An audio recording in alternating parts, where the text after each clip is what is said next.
Psalm 34 vers 20. Al word die regverdige ook deur hoeveel rampe getref, die Here red hom uit almal. In my eie persoonlike lewe is baie van julle al reeds bewus van die rampe wat my die afgelope ruk getref het. Dit het al eintlik nou vir my die norm geword. Ek het al gewonder, wat is volgende? Watter ramp gaan nou op my pad kom? En ek's nou gereed vir wat ook al op my pad mag kom.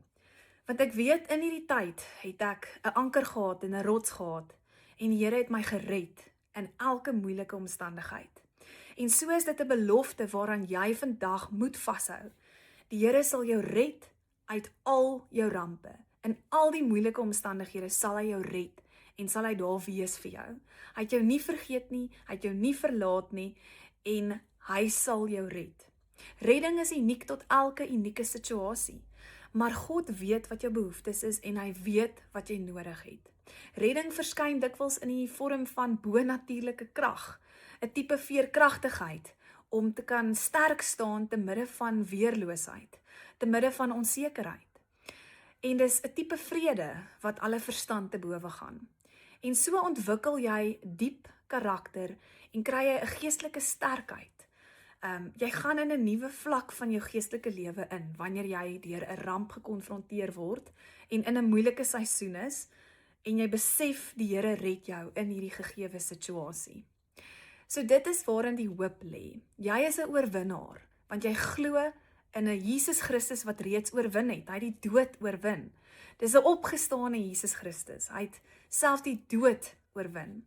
En dit is waarin jou identiteit vandag lê. So of jy in hierdie stadium dalk 'n ramp in die oë staar, besef en weet en glo weer dat die Here jou gaan red en hy sal voorsien en hy het jou nie vergeet nie.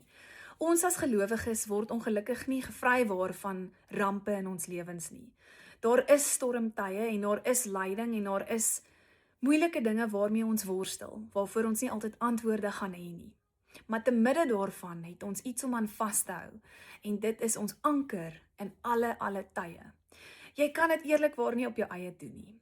So hou weer vandag opnuut vas aan Jesus Christus, vertrou hom in hierdie proses.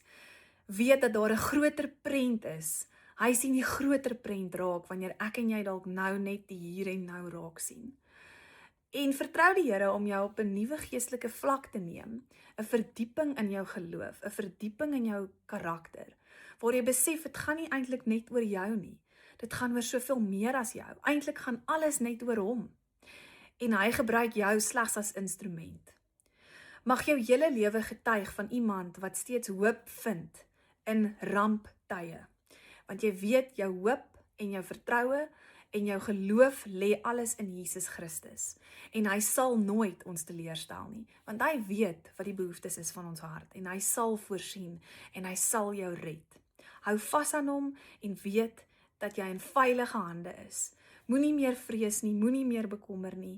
Gee oor en weet hy is God. Geniet jou dag.